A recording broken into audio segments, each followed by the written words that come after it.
할렐루야.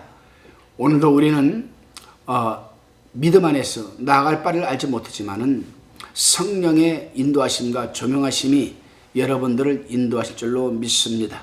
오늘은 이사야서 60장 1절로 22절의 말씀을 가지고 새 예루살렘의 영광이라는 주제로 우리가 요약 규태한 것을 나누어 봅니다.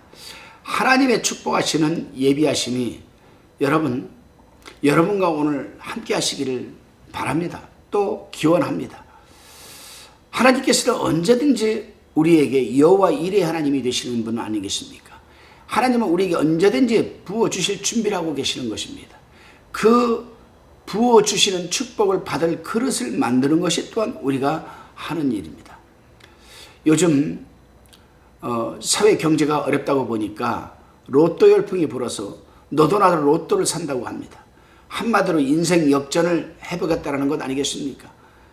제가 살고 있는 곳에 한 보도블록을 중심으로 한 라인을 쭉 갔다가 건너서 또 쭉 와보면요, 버스 정류장으로는 두 정거장밖에 안 되는 블록이지만은 그 로또를 파는 곳이 6군데가 있습니다. 6군데가. 야, 참. 우리 교회에서도 이렇게 올라가다 보면 끄트머리에 로또 한 대가 있는데 사람들이 바글바글해요. 바글바글합니다. 오늘 본문 14절에 보게 되면 너를 괴롭게 하던 자의 자손이 몸을 굽혀 내게 나오며 너를 멸시하던 모든 자가 내 발 아래에 엎드려 너를 일컬어 여호와의 성읍이라 이스라엘이 거룩한 자의 시온이라 하는 말씀이 있습니다. 예루살렘이 장차 받을 영광을 보여주는 대목 가운데 한 부분입니다. 멸시하던 자가 발 아래 엎드려 하나님의 성읍이라고 고백하게 될 것을 지금 말하는 겁니다. 그야말로 인생 역전에 대한 말씀이라고 할 수 있습니다. 세상 사람들은 로또를 사가지고 인생 로또 역전을 한번 하려고 하고 실제로 로또에 당첨되어서 빚더미에 앉은 사람이 빚을 청산하고 여러분 떵떵거리고 사는 모습, 그런 사람들이 있습니다. 그 사람들이 또 신문 지상에도 나오고 유튜브에도 나오더라고요. 로또를 당첨된 사람들이. 어느 경찰관은 120 몇 억인가 140억인가 당첨이 되어가지고 경찰관직을 그만두고 지금 건물주가 되어서 떵떵거리고 산다고 합니다. 그러나 그것은 세상 사람들이 바라는 인생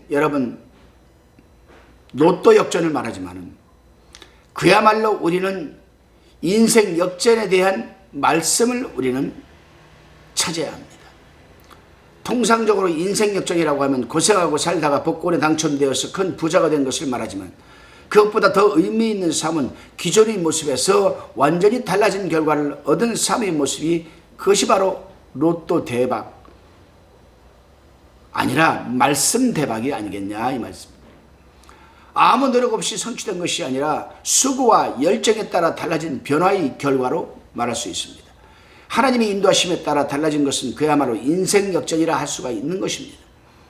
다시금 본문 1절로 4절을 살펴봅니다.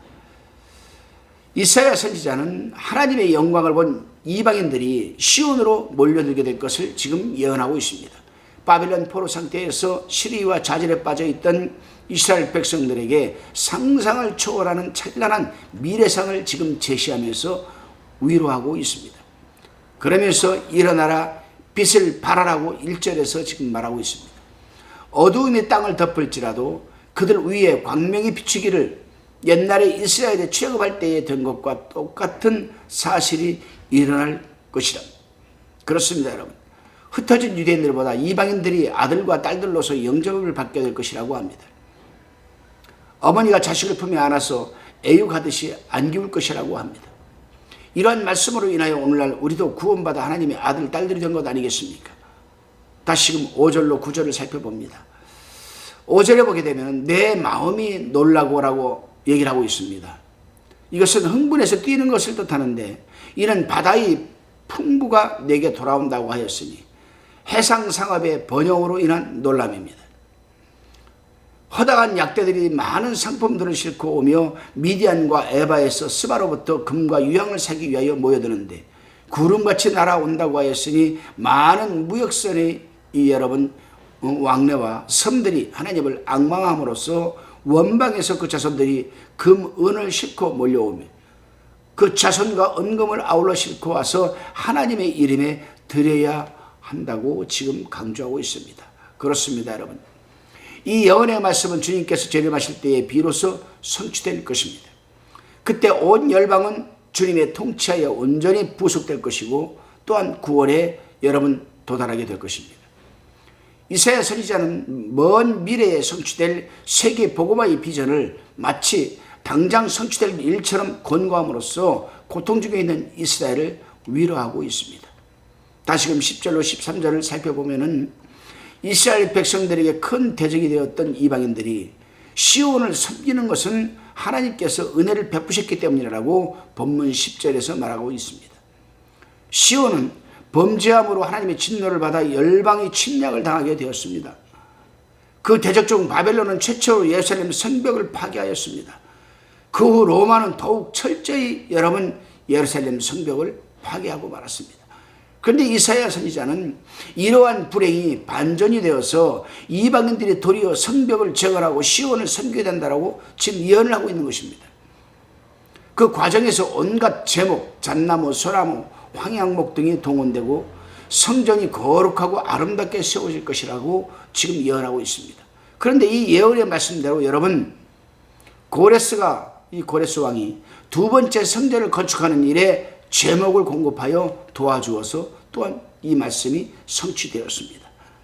이렇게 하나님의 말씀은 예언의 능력과 성취의 능력이 있다라고 제가 누누이 수차 강조해서 말씀드리고 있습니다. 오늘날도 우리가 하나님의 말씀을 읽으면서 읽다가 감동이 되고 그 말씀에 내가 붙들리게 되면 그 말씀이 나에게 반드시 성취된다라는 믿음을 가지시기를 바랍니다. 다시금 본문 14절로 18절의 말씀을 우리가 한번 살펴봅니다. 본문 15절을 보게 되면은 전에는 내가 버림을 받았었고 또는 미움을 당하였으므로 내게로 지나가는 자가 없이 처량하였으나 이렇게 말하고 있습니다.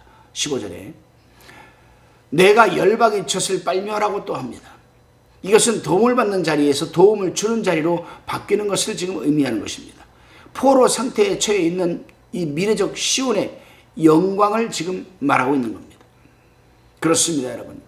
오늘날 교회는 비록 부족한 부분이 많을지라도 장차 하나님의 영광을 드러낼 그런 하나님의 나라의 지상적 대행기관이라고 말할 수 있습니다. 그러므로 그리스도의 신부인 교회는 장차 실현될 최후 영광을 기억하면서 더욱 선결한 모습을 간직하고 복음을 전파해야 되는 것입니다. 다시금 본문 19절로 22절을 살펴보게 됩니다. 19절에서 다시는 낮에 해가 내 빛이 되지 아니하며 달도 내게 빛을 비추지 아니할 것이요 오직 여호와가 내게 영영한 빛이 되며 내 하나님이 내 영광이 되리니라고 지금 말하고 있습니다. 이것은 하늘의 예루살렘 성이 임재하심으로 의한 빛으로 인해서 영원토록 조명한다는 의미입니다. 이는 하나님께서 영영한 빛이 되기 때문입니다. 그렇습니다, 여러분. 그리스도께서 재림하셔서 친히 자기 백성을 다스릴 때에는 질병도 슬픔도 아픔도 어둠도 없고 오직 밝은 빛으로 비추어 기쁨과 감사와 찬양만 넘쳐나게 될 것입니다. 마라나타, 그날이 속히 오기를 기대합니다. 기도드리시겠습니다. 주님, 당신께서 이 땅에 오시기 전까지 이 세상은 어둡고 질병이 난무하며 악과 슬픔이 가득 차 있을 것입니다. 그러나 주님께서 이 땅에 오시는 그때는 이 모든 것이 없어질 것입니다. 하오니 어서 오시옵소서. 주님이 다시 오실 날을 사모하며 예수님의 이름으로 기도드리옵나이다. 아멘.